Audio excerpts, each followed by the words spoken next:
Olá, nessa edição da TV Embelezar, nós vamos ter uma grande oportunidade de conversar com a professora mestra em duas, três ou quatro áreas, hein, gente? Olhe lá. E ela é contadora, né, a senhora Gilma Amorim, ela é diretora executiva do grupo FFC e uma grande expert, principalmente em dar toda a infraestrutura para microempresas, não é? E quando a gente está falando do mercado de beleza, gente, puxa vida, quantas áreas que nós temos com milhões de trabalhadores que são sustentados, né, e são alicerce para os microempresários, né, são ali o sustentáculo dessas pessoas, dessas famílias, né? E elas que, eu quero muito trabalhar com esse público, eu sou especialista em trabalhar com microempresários, então é uma grande oportunidade para nós, uma honra, né? E então eu quero deixar agora para a senhora fazer seus cumprimentos e nós vamos estar conversando então sobre as mudanças durante e após a quarentena, não é? Fica à É vontade para dar a sua saudação e explicar um pouquinho, tá ok?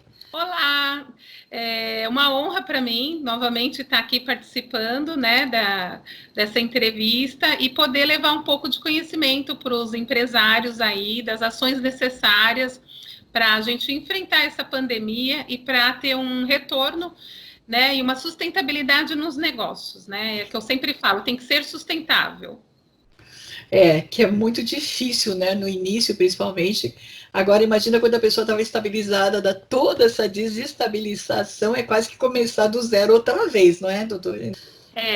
A gente fala que é começar do zero porque é um novo aprendizado. Nós estamos passando por uma transformação de mudança de comportamento, tanto pessoal, na família e como nos negócios. E os negócios é o que afeta mais porque é saúde financeira, né? É verdade.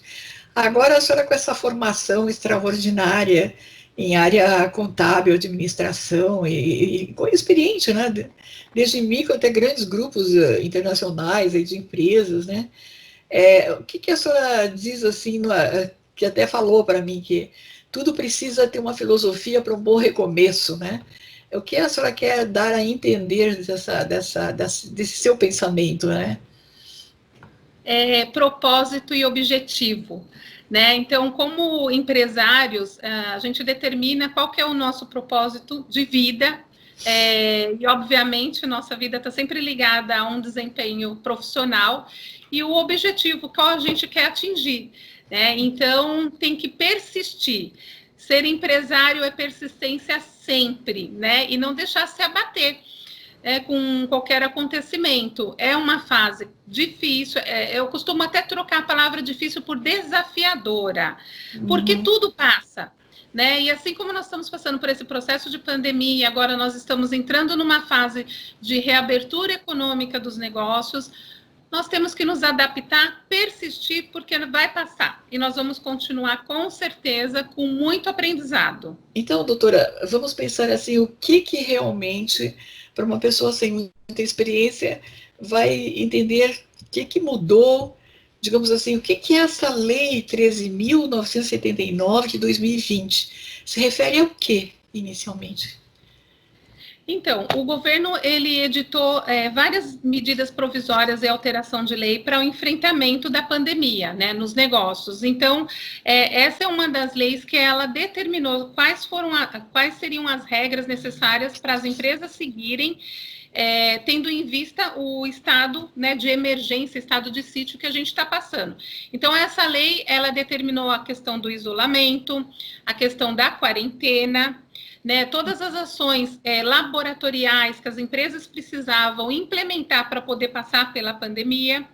Então, assim, algumas atividades elas foram impossibilitadas de continuar por conta da quarentena e outras ditas como serviços essenciais continuaram. Mas como continuar preservando, né, a integridade física dos seus colaboradores? Né? Então, essa lei ela foi um direcionamento de como as empresas deveriam se portar, quais as ações elas deviam tomar para poder proteger a sua equipe. Né? Então, no começo, a senhora falou a respeito de o empresário ter que ler todas essas leis e implementar, e o receio de tomar multas. Sim, essa lei ela tem diretrizes, né? E eu tive casos de clientes que recebeu a determinação da lei e saiu querendo implementar desesperadamente e fez de maneira inadequada, né? E aí eu tive consultas no período da manhã, na qual eu falei, olha, calma, espera um pouco, porque nós recebemos informações de todos os patamares e às vezes informações em primeira mão, né? Eu falei, aguarda um pouco, porque essa lei ela vai alterar um pouquinho, então não se desespere, porque a pessoa já ia ter que desembolsar, fazer investimento financeiro em estrutura de sistema na empresa dela. E é importante ter esse olhar da assessoria para poder direcionar para a melhor tomada de decisão e cumprir a lei, né, que foi colocada. Então, é isso que se trata. Então, doutora, vamos explicar um pouco sobre as questões das medidas, não é? Nós temos uma citação de 3 medidas: a medida 927, a medida 932 e a medida 936. Ao que elas se referem? Então, foram ações para auxiliar o empresário a preservar o emprego, na manutenção do emprego e na sustentabilidade financeira. Então, essas medidas provisórias, elas deram as diretrizes em relação à jornada de trabalho, à suspensão do contrato de trabalho com seus colaboradores, a possibilidade de antecipação de férias, a possibilidade de redução de carga horária, né? Então, até então, era previsto na CLT você fazer a redução somente de 25% do salário. Essa lei, ela possibilitou você fazer redução até 25%, 50%, 70%. Também possibilitou a suspensão de contratos de trabalho, antecipação de férias. Nós tivemos aí a postergação da data de vencimento de impostos. Nós tivemos a redução da alíquota de impostos de folha para empresas que fazem parte de uma determinada tributação. Então, foram uma série de medidas de programa que visa a manutenção ainda do emprego e da pessoa que emprega, né? Do empregador e do empregado. Certo. E temos também a medida provisória 946 e uma circular denominada 893/2020. O que explica? Essas medidas, elas são a transferência de fundos, né, do governo que foram previstos, na verdade, do orçamento, eles foram transferidos para poder ajudar no combate à pandemia, né? Então, assim, a União, ela tinha um orçamento X e, por conta do que aconteceu, eles tiveram que fazer transferências de alguns fundos para poder auxiliar, no caso, as pessoas que tiveram os seus contratos de trabalho, né? Então, no caso de você ter a possibilidade hoje de sacar o seu fundo de garantia inativo, que tinham regras específicas, né? Então, foi liberado para que o empregador possa ter acesso ao seu fundo de garantia. Foi liberado para que você possa antecipar e ter acesso ao saque do PIS, né? Então, também foram série de medidas para auxiliar aí as pessoas que tiverem a suspensão do contrato de trabalho, ter uma condição financeira aí de se manter. Certo. Também tem mais alguma coisa que foi instruída aqui, que foi a medida provisória 946 e a circular 893/2020. Pode explicar para nós o que se refere? Sim, eu falei um pouquinho acima que a 946, ela é a que dá a extinção do PIS e do CONFINS, transferindo para o fundo de garantia, possibilitando que as pessoas façam um saque, né, que antes não era possível qualquer um ter uma conta inativa e ir lá e sacar. Eu saí de uma empresa faz 1 ano e eu teria que cumprir um período de carência para poder ter acesso ao meu fundo de garantia. Então, essas medidas provisórias, elas possibilitam que você possa ter esse acesso. Então, aí também se refere a essa portaria 139, o mesmo assunto. Exatamente. É um conjunto de ações, né? E a circular 893, na verdade, assim, nós estamos no momento de postergação de impostos. Então, para os meses que as empresas ficaram fechadas e não tiveram faturamento e ainda tem a obrigação, ainda tem o seu passivo trabalhista, ela suspende momentaneamente a obrigatoriedade do recolhimento dessa obrigação. Tá? A gente fala momentaneamente porque diversos impostos, e no caso específico desses, que tratam do trabalhador, que é fundo de garantia, a questão do PIS, elas vão ser determinada uma nova data de recolhimento prevista entre outubro e novembro. Então, temporariamente, a data de recolhimento está suspensa. Aí nós vamos ter também a resolução CGSN número 154/2020. Praticamente são esses os itens que estão mais apontados, né? O que quer dizer essa resolução? Então, as empresas que elas são tributadas pelo Simples Nacional, elas têm que fazer o recolhimento do imposto delas. Essa data de imposto, eu tenho uma data de competência. Vamos dar um exemplo. Eu tive minha movimentação em maio e eu tenho que recolher o meu imposto em junho. Essas resoluções, ela possibilita que eu recolha isso em novas datas. Então, o governo postergou para 3, 4 meses para frente. Então, eu não faço esse recolhimento agora no mês de junho, vou ter o recolhimento lá a partir de setembro, que é o que me dá a possibilidade de manter um caixa na empresa. Então, de certa forma, eu administro o caixa sem ter que fazer esse recolhimento para poder fazer a manutenção da atividade. Então, também trata-se da postergação dos impostos específicos das empresas do Simples. E a pessoa não vai ficar tão nervosa, né? Porque fica lá, e agora, né? Porque assim, o imposto, eu acho justo, né? Eu costumo falar que eu quero recolher muito imposto, recolho com prazer se ele tiver uma destinação adequada. Mas, quando você atrasa o pagamento de um mês do imposto, os juros e a correção é muito alta, né? Então, sempre o empresário acaba sendo penalizado. E, muitas vezes, não é má fé. Às vezes, é um erro de administração e um erro de gestão em relação a prover o fluxo de caixa adequado para isso. Ou até a própria formação de preço do serviço dele. É interessante essa sua observação, porque são muitas atividades que acaba a pessoa no pequeno negócio tendo, porque às vezes não tem muita formação também, né? Mas veja que tem que fazer fluxo de caixa, como comprar, como vender, não é? O que é que tem no meio do caminho, tudo das entregas, os funcionários, como a senhora diz, os serviços, né? Contratados temporários, quer dizer, se vai ter uma gama para administrar tudo isso é complexo. Neste caso, sendo a pessoa leiga em área documental, e como nós falamos há pouco aqui, já esses regramentos, né, nesse período, provavelmente a pessoa fica assim, e o que eu vou fazer agora, né?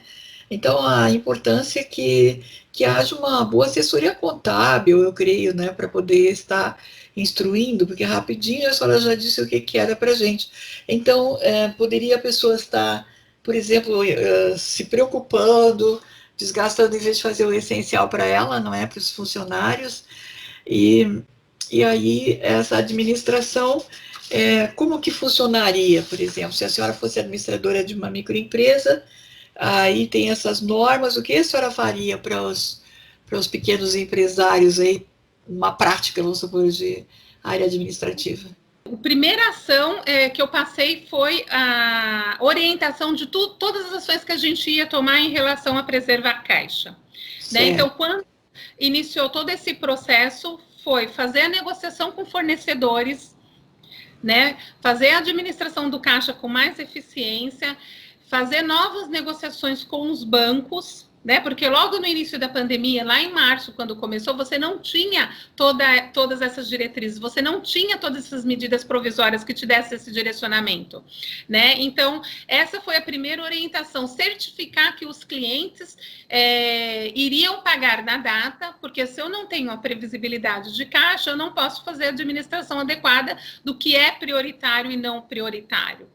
Né? Imediatamente, se eu vou fechar a empresa por um motivo de quarentena, qual a equipe necessária de trabalho que eu tenho que manter? né? Então, de imediato, a gente providenciou as férias antecipadas, as férias de todas as pessoas que tinham períodos, né, aquisitivo, até tudo sendo clarificado de acordo com as medidas provisórias que saíram depois. Então, todas essas ações que a gente fez logo no início, ela deu fôlego, que eu costumo falar, não só financeiro, como mental, porque isso foi algo que afetou muito o emocional do empresário. Então, assim, nunca ninguém no Brasil, pelo menos que eu tenha relacionamento, passou por algo parecido. Então, quando a gente fala o seguinte, quem viveu ou presenciou a guerra em 1945, então ele sabe como foi difícil reiniciar depois de uma guerra, né? Uma avó, uma bisavó. Os empresários de hoje são jovens, né? Sim. Então, a maioria, né, não teve uma inteligência emocional de lidar adequadamente. Então, as ações que nós fizemos de imediato, assessorando todas essas empresas, conseguiu dar esse conforto, de certa forma, né? Esse conforto e essa calma mental aí para poder continuar seguindo com os negócios. Supondo que tinham já impostos atrasados, algumas dívidas, não é? E aí, então, tem esse hiato, né, que não tem recebimento de nada. E qual seria o comportamento ou da administração, né, assessoria de administração, ou da assessoria contábil diante desse impacto orientando o microempresário, a microempresária, que a maioria são mulheres, as microempresárias, né? Sim. No caso aí, os homens têm negócios, mas eu acho que a predominância ainda hoje são as mulheres na microempresa. Isso. A predominância são mulheres de microempresárias e, infelizmente, sem uma administração financeira eficiente, né? Então, quando a gente fala do empresário homem, ele é objetivo e prático. A mulher, ela é resistente, ela acha que ela pode dar conta de tudo, né? Então, a mulher é muito... né? Ela é muito autodidata. Então, ela é mãe, ela é esposa, ela é filha, ela é empreendedora e ela quer fazer tudo dentro da empresa. Infelizmente, isso é o que leva aos grandes erros de gestão e de quebra, né? De muitos negócios que se iniciam e não continuam, não se perpetuam. Né? A orientação que a gente dá é aguardar, né? Porque como a gente acompanha todas as mudanças da legislação, tanto União, como Estado, como município, a gente tem possibilidade de saber quando que vai sair um parcelamento. Então, você está devendo X de impostos, como que a gente vai organizar o seu caixa para que quando tiver um parcelamento dessa dívida, a gente possa fazer adesão e pagar? Né? Porque a dívida do CNPJ, da microempresária, ela também vai para o CPF dela, né? E isso é extremamente prejudicial para as negociações, para crédito, né? Então, o score dela é prejudicado. Então, essa é a orientação que a gente dá. A gente administra de forma que a gente faça uma adesão de um parcelamento e faça esses pagamentos sem perder, né, a oportunidade de sanar todas as dívidas que a empresa tem. Entre a escolha, vamos supor assim, para uma microempresa, entre vou contratar um administrador, eu vou contratar um contador, o contador ele vai ser mais um anjo de guarda do negócio, né? Porque se tem que negociar com a área tributária, não é, com bancos, ele vai estar com mais capacidade, eu acho, inclusive esse conhecimento das leis de manter a empresa saudável, né? Dentro da norma. Né? É o que a gente fala que é a contabilidade consultiva. Né? Então, assim, nem todos os escritórios têm esse diferencial de ser uma contabilidade consultiva. Né? Então, assim, nós estudamos num dia mais de 15 medidas provisórias que saíram da noite para o dia para estar, né, super afiado para orientar o cliente, né, às 8 horas da manhã. Né? Eu tenho um aplicativo aqui do Diário Oficial, que assim que sai uma medida provisória, que assim que qualquer alteração que tem, eu recebo de imediato, já para abrir, ler e poder orientar o cliente. Né? Então, hoje, o que está se dizendo muito é que o contador é o médico do seu negócio. Então, nós a linha de frente e somos os doutores do negócio. Além de Juiz de Guarda. Agora é o doutor, né? Está salvado da UTI, né? Muitas vezes, né? E salvamos. Temos bastante competência para tirar bastante empresa da UTI. A senhora tem mais alguma coisa para informar que eu não tenha perguntado? Daqui a pouco vamos estar encerrando e tem alguma dica interessante? Fique à vontade. Sim, agora é assim, nós estamos passando por uma nova fase, né? A fase que estão todos falando que é a fase da retomada, né? Então, assim, nós estamos atuando agora com os nossos clientes em relação à orientação, como que eles devem retomar as atividades para que eles não tenham penalidades. Né? Então, tem diversas empresas que estão com determinações de abertura para funcionar das 14 até as 20 horas, com horário reduzido. Então, tudo isso, ele impacta no retorno financeiro e no faturamento da empresa também. Então, qual que é a ação adequada que eu tenho que fazer para chamar minha equipe de volta, para poder trabalhar, para eu voltar a ter um faturamento equilibrado, pagar as despesas e os custos e manter esses empregos, né? Então, é importante o empresário pensar nessa questão de trabalhar preventivamente. Então, hoje nós estamos trabalhando de maneira preventiva com essa orientação para evitar qualquer tipo de contingência. E quando a gente fala nas pequenas empresárias, principalmente da área da beleza, o que é importante enfatizar? Vai ser necessário ter um investimento com um olhar muito diferenciado, que é a aquisição dos novos EPIs, né? O cuidado com a asepsia, a desinfecção do ambiente para você atender os seus clientes, porque quanto mais cuidado, quanto mais credibilidade você passar para essas clientes, elas vão voltar.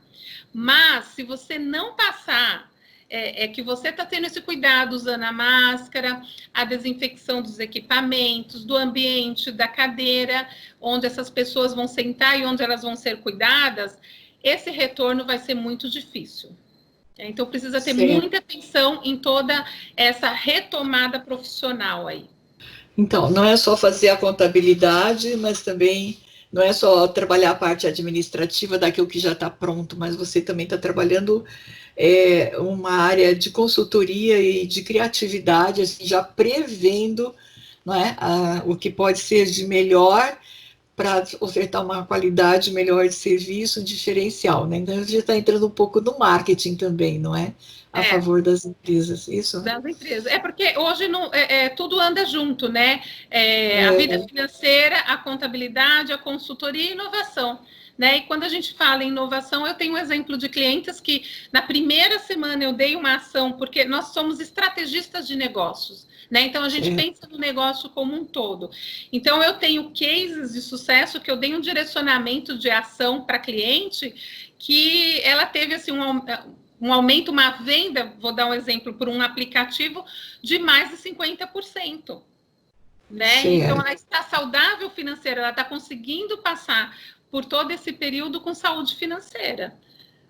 Além do que a senhora, que é a chefa, né, vamos dizer assim, e todas as outras são jovens, então estão bem antenadas nas questões digitais, né, todo esse mundo de informatizado. Daqui a pouco elas estão também trabalhando já com a inteligência artificial, hein, gente? Escuta o que eu estou falando. Sim. Minha querida, então eu parabenizo, né, estou muito encantada de vê-la tão jovem, né, com todo esse sucesso, né, seu currículo é brilhantíssimo também, né? E estou muito grata com essa oportunidade de estarmos aqui trazendo a sua imagem, o seu conhecimento, não é? Deixando aqui gravado nos nossos documentos. Né? Hoje foi muito gratificante, porque uma moça que está fazendo mestrado veio de lá correndo. Eu preciso das entrevistas que eu fiz para colocar, né, no meu dossiê de mestrado. Aí depois ela agradece toda, assim, que bom, que não sei o quê. Então, eu acho que tem, assim, a gente participa da história da vida das pessoas, as pessoas participam da história da vida dos que estão nos ouvindo e assistindo, e é uma cadeia que a gente vai criando, desenvolvendo, não é? É uma dica aqui, é um conselho acolá, é uma orientação, e eu acho que nós somos mulheres, nós temos que estar, sim, realmente, uma informando a outra, né, porque a mudanças, alterações de tudo são muito rápidas hoje, não é? Exatamente. Mestra, não é, mestra? É o que a gente fala na questão da sororidade, né? Sim, Nós, mulheres, temos uma história muito recente, né? Até algumas décadas nós não podíamos nem votar, né? Então, nós temos aí um gap dentro da sociedade que a gente conseguiu crescer muito rapidamente, né? E é importante essa união e essa conexão para poder. Mulher ajuda mulher, né? Porque o nosso papel ele não é fácil. Pior é que às vezes não dá para ajudar, porque a máfia é tão grande na volta, isso aí tudo correndo, como eu digo. Ainda tem, né? Ainda tem segmentos totalmente estrangulados que não querem deixar que as mulheres entrem lá, viu? Não sei por quê. Mas doutora, somos mulheres brasileiras e não desistimos nunca. Muito grata mais uma vez, muito agradecida, tá? A senhora pode fazer as despedidas aí, quem sabe as suas futuras clientes também, não é? E a gente está agradecendo essa oportunidade, sem dúvida foi uma aula. Eu que agradeço a oportunidade mais uma vez, é um prazer, Beth, o seu convite, agradeço imensamente, né? E a todos os ouvintes. Fico aqui à disposição, se precisarem de alguma orientação, fiquem à vontade, acessem as nossas redes sociais, que tem bastante dica, bastante informação, nosso blog. Eu estou sempre preocupada em colocar informação atualizada no meio de tudo que está acontecendo para você melhorar a eficiência do seu negócio. Muito obrigada. Eu que agradeço mais uma vez, gente querida, olha aí quanto que nós aprendemos, que maravilha de exemplo, não é? Uma jovem com toda essa expertise, vocês podem ver pelo currículo dela, né? E vamos buscar mais informações, vamos talvez conseguir uma palestra com ela nos seus negócios, com as suas amigas, né? Vamos expandindo o conhecimento, que é isso que vai nos alicerçar cada vez mais para o sucesso. Então, gente querida, um grande abraço. Vamos aí nos apoiando, nos afirmando umas nas outras, vamos ajudando a divulgar esse conhecimento que tivemos, e até a próxima edição da TV Embelezar. Muita sorte, um abraço a todas, até lá.